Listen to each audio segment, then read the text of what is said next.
Good day and welcome back to Elementary 72 Gaming. Before I get into this video, I'd like to ask you all to please leave a like or comment on my video and consider subscribing to my channel. Now, right now for this video, I am making a very special video altogether. This is something that I have taken the opportunity to do myself.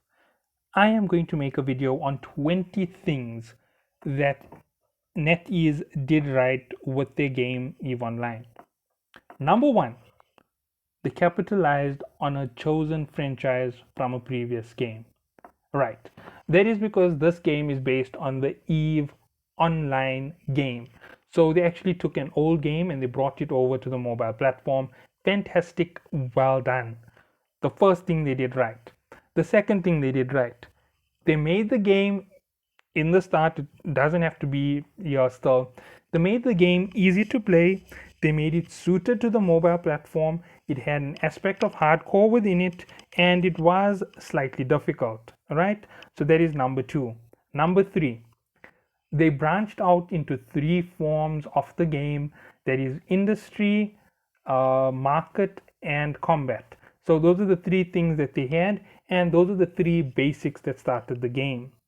Number four, they listen to the community and they take in suggestions from the community along with communicating with you in an open platform like Discord.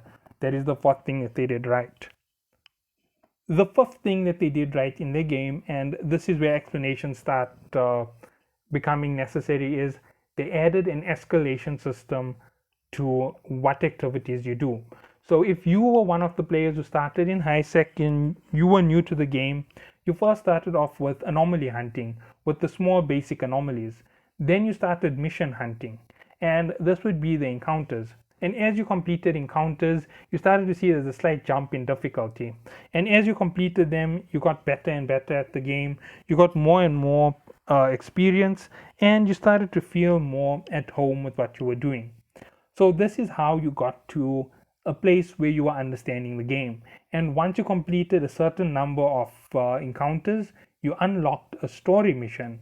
Now the story missions had a base level difficulty, and they gave you a warning on what was available within there, why it was dangerous for you to take it on at a certain level. They told you T6 battle cruisers, right? So you already knew there was a chance that you're going to run into this activity, and you're going to, no, sorry, T6 cruisers. So you knew that you were going to run into this activity. There were going to be heavy cruisers for you to fight, and you knew that it was going to be slightly difficult. So you went through, you got your stuff ready, you went in, you tried it out, you tried a tactic, you beat the anomalies within the mission, and you finally won. And there you go, your first combat victory. It was a good escalation. That was number five. They had a good escalating system. Number six, introduction of region type safety activities. So region type safety is going to be the high sec, low sec, null sec. High sec is the most safe. The activities that you produce and do within high sec are very feasible for you to do. They gave you a good amount of reward, but they weren't the most fruitful rewards in the entire game. They were a good chance spawn. You had a solid income rate, and you could do a lot of activities within the region without having to have to worry about a lot. There was high sec, low sec. There's a variety of activities. The introduction of high risk sectors with level 6 anomalies, giving you a chance to spawn inquisitors, scouts, and dead space. Three high end activities within the low sec. However, you could only progress to a level 6, so your rewards were slightly lower. And if you wanted to progress higher into that reward system, you'd have to go into the most dangerous part of the systems, where you would enter into nullsec, right? So that is their progression of safety. For bigger rewards, you take a bigger risk, and that was fantastic. Number seven, they had a safety system for the mobile game player. Yes, I am giving them big thanks for the offline safety autopilot and the autopilot safety system that originally was in the game. It isn't here anymore, but it was there for that first few weeks. So yes, there was a brilliant thing that they brought into the game. Fantastic, right? Number 8, the introduction of various ships of different suitability to different activities. That's going to be your assault vessels, your guardian vessels, your sniper vessels. All of these produce different activities, along with the introduction of faction vessels that were the cream of the crop for any type of ship. So they were the best of the best from the frigates. They are the best of the best from the cruisers, the best of the best of the destroyers, battle cruisers, and they are the best of the best when it comes to battleships. So the faction was a brilliant introduction to the game. Whether or not they do have a negative side and how bad the negative side is not being taken into account in this video.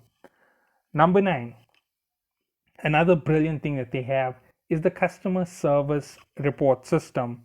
Now the customer report service system gives you the access to multiple things: developer weekly Q&A, ship recovery, and bug reporting. This means that when you experience one of these problems, it was as simple as opening a menu and talking to someone. It may take some time for them to reply because they have multiple problems to look through, but it is fine. It is a fantastic thing that they introduced. Moving on, number 10. Number 10 of the good things that they put in the game. Now, this is where things are getting a bit more heavy. The introduction of a reward for inconveniencing players in the way of free SP. Yes, I know that it is on my list for things that they did wrong. The fact that the SP is too little, and that it's going to take a long time, and the free SP being given out, pushing activities a little bit fast. But nonetheless, the free SP was a good way of rewarding you for an inconvenience. It sped up your game quite a bit, and it gave you a massive advantage when you didn't even notice that it was a massive advantage. So yes, it was a good thing that they added in the compensation rewards. Number 11, insurance system for your baseline start of the game. Right, the insurance system on the baseline start of the game was fantastic. It worked out perfectly, it worked out well. Unfortunately, at this point in the game, they haven't introduced a new insurance system for the high-end ships.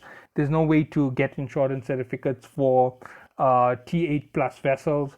So you're basically stuck in this limbo where everything is just in the air. Number 9. No, number 9. I'm already at 11. Number 12 for something that they did right.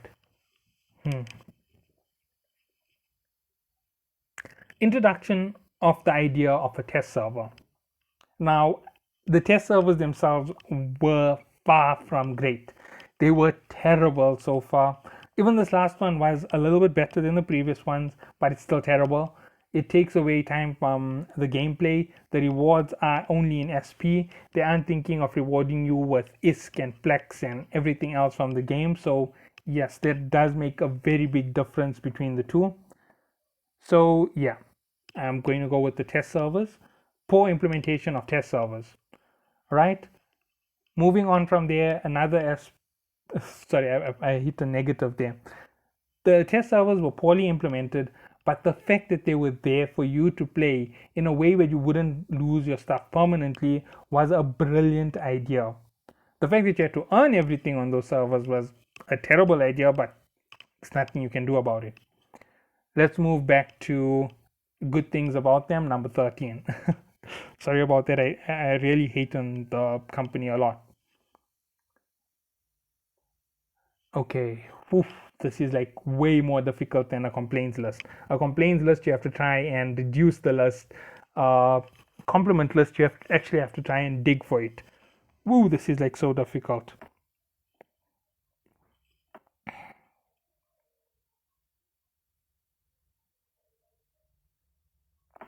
A large sandbox environment. Now, I know that this isn't something really unique to the game, but when I say a large sandbox environment, I mean there are over 2,534 systems in this game. Literally months and months worth of exploring. There's so much of space in this game, it's unbelievable. and we haven't even seen a fraction of it. I myself have only lived in the southern region of Nalsec. I haven't ever lived in the northern region of Nalsec, so I don't know what's going on up there. I don't know the level of difficulty, the level of war, what's going on within those places, how big the sectors are, how bad the ganking is, how bad the wars are. I haven't personally experienced any of it. So the southern region did have the most amount of conflict for the start of the game. Their conflict is dying out slowly, one of the reasons why you haven't seen many war rooms. And yes, that is what you get on the lower side of this map. The low side of this map is a massive, massive mess. So yeah, there is it. There's so much in this game that hasn't yet been explored. There's so much more to explore, and that is a brilliant thing that they have done, making such a large map. Now moving on, the introduction of new mechanics to the game, fantastic thing that they're doing. The way they're implementing them, not so great.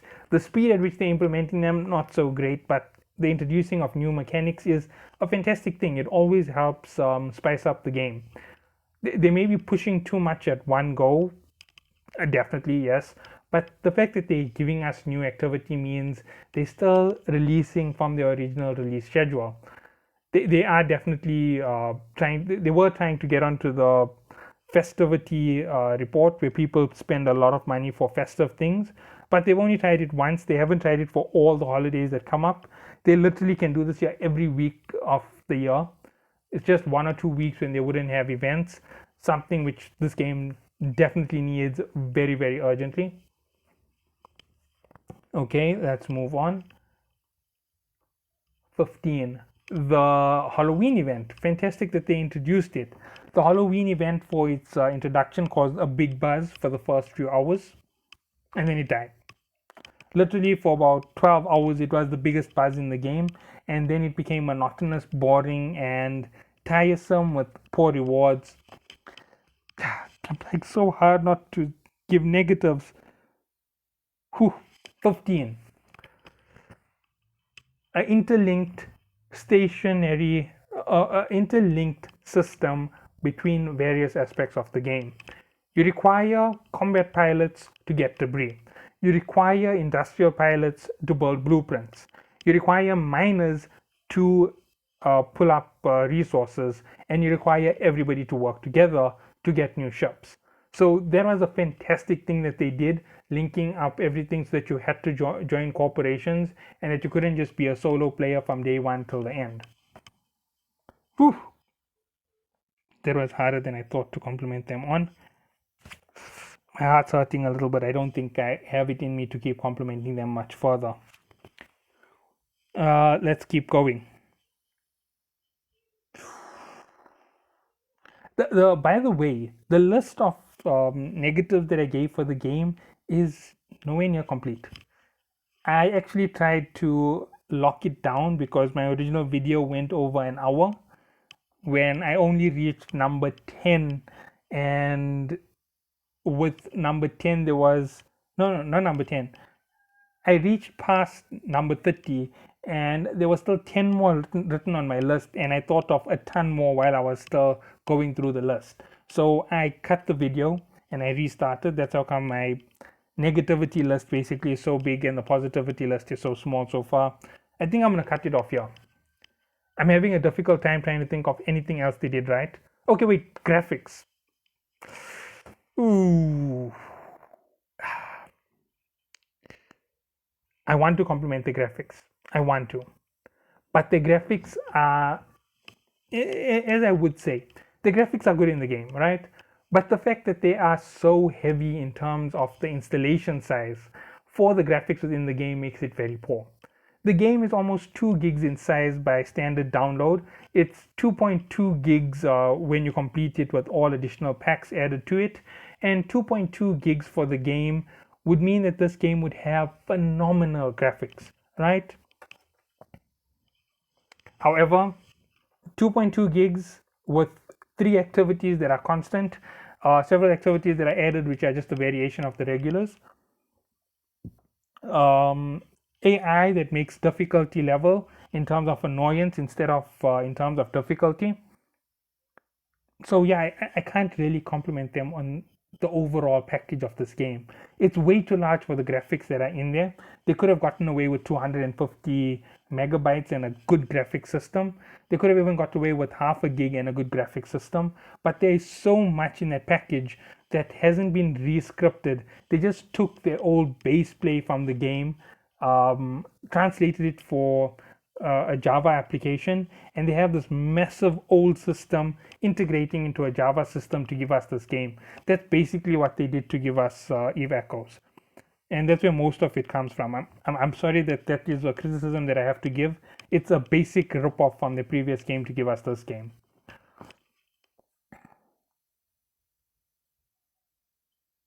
I can't go further.